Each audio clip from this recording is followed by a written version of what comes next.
As you know, India is at a very good juncture. We are at the beginning of an exponential growth. I hope you all agree with me. And as you must have read by now, that the prosperity and well-being of any country can be very well judged by its what? Exactly. One is GDP and the other is per capita consumption. So you know India is very poor at it because we are among those, we have all the resources, all the iPhone 5 and all, but there are most of the brethren in our country do not have these resources, basic resources like sanitation, water and electricity. So electricity becomes one of the most important factors in growth of any nation. Likewise, for if India also wants to shoot like a star, like China is doing, then what we need is electricity. I hope all of you agree on this. Our beloved Dr. Homi Bhabha had said, no power is costlier than no power. So what does it mean? Can anyone? No power is costlier than no power. Anyone? Anyone? Yeah? We cannot afford to have a life without power. Exactly. There you are. You made the point. If you don't have any power, it is better to have power at any cost. And this is the latest. Earlier there were many studies, but this has been confirmed that it is a major contributor to greenhouse effect at par with the fossil fuels. Why you know?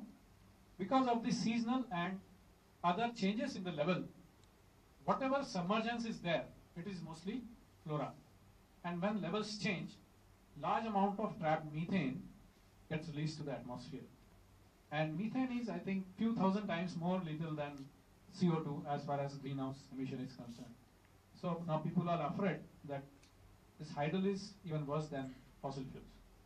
So, where nuclear energy provides us a resource, electricity resource, where no emissions of greenhouse and noxious gases, small area, very little relocation, very reliable.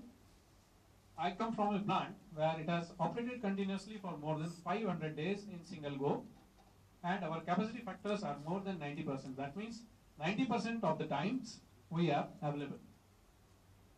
It can be established at many places near any large water body. Like thermal plant, this plant also has a requirement. For waste heat removal, it needs a large water body like a river bank, a seashore or a dam. It can provide electricity 24/7 and it produces very small amount of waste. How a chain reaction can be visualized.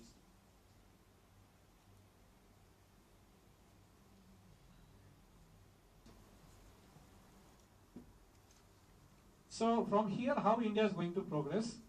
Because India has now established our PSWR program.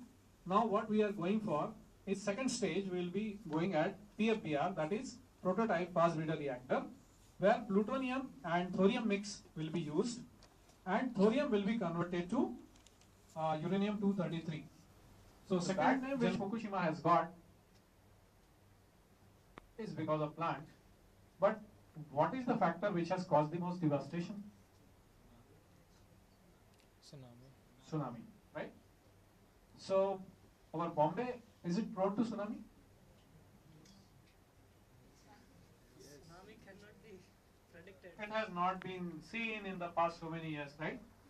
So yesterday Fukushima was also saying they were about to celebrate their 40th anniversary, 40th birthday, and they had not seen any tsunami. Okay, suppose I say that there is a possibility. I have seen for last 10 million years, and for few times it has occurred, and now is the time. So some people say in 2012 something is going to happen. Once in a while, suppose there is a tsunami in Mumbai, what is going to happen? How many buildings in Mumbai are built as per the code for tsunami? And what will be the toll? Can anyone guess? Anyone? It will run in crores, right? In terms of money as well as in terms of number of people getting affected. Are we doing anything for that? No. But there are defenses built into every power station. when in Fukushima, when the earthquake struck, the power plants automatically got shut down. Their cooling had also restored. But this phenomenal high tides washed out the power supply source, and that further caused stoppage of the cooling, and stoppage of the cooling of the reactor caused zirconium water reaction, which generated hydrogen, and that hydrogen got accumulated into the containment, and that containment blew, not the reactor. But what I was seeing, I was on leave that day, I was watching reactor उड़ गया, एक reactor उड़ गया, दो सब reactor उड़ गया, and whatever devastation occurred there was directed to the nuclear tragedy. But nuclear tragedy in fact is not a tragedy. There are no known deaths because of radiation exposure. Whatever death, whatever devastation has occurred, that is because of the tsunami and the earthquake, not the nuclear.